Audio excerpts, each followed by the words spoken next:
Tonight, Westchester and all of Butler County are bursting with pride now that their favorite son, John Boehner, is the new Speaker of the U.S. House of Representatives. Constituents are expecting big things from the Reading, Moeller, and Xavier graduate who will soon be 2 heartbeats away from the presidency. 9 News reporter Tom McKee live in Westchester with the impact of Boehner's new job on the tri-state. Tom?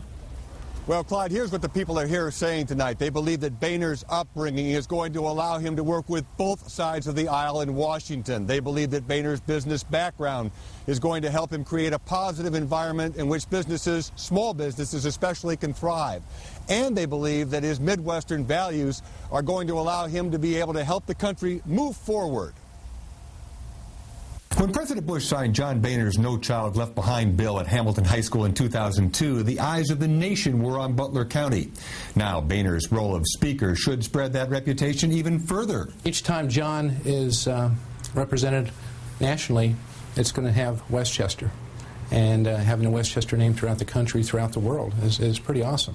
Butler County Commissioner Greg Jolivette says that could help with economic development. If a person is deciding where should I go to locate my business, now I could go here, or with everything being equal, well, let's locate in the Speaker's district. It was Jolivette, then a Democrat, now a Republican, that Boehner beat in 1990 for the 8th District seat. Now they share the view that government should get out of the way of business.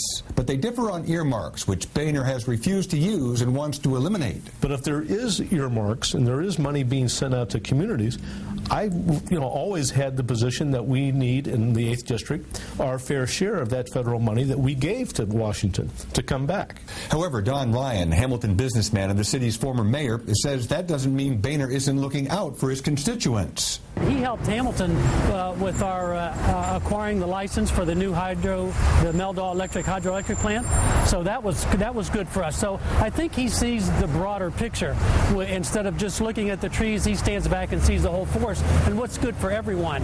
That's what the district gets from Boehner, but what Westchester businessman Kurt Jacobson says that Washington gets from the Speaker-to-be is good old-fashioned Midwestern values. It's nice to have a man of integrity, intelligence, and actually a good old neighbor there in Washington. Now, Clyde, one more note from Greg Jolivette. He said after that race in 1990, he switched to the Republican Party from the Democratic Party, and it was Boehner who cleared the way for him to do that. And Jolivette says that he's forever grateful for Boehner for doing that when he could have done just the opposite. But he added it says a lot of it about his character and his ability, as I said in my lead-in tonight, to work with both parties, both sides of the aisle.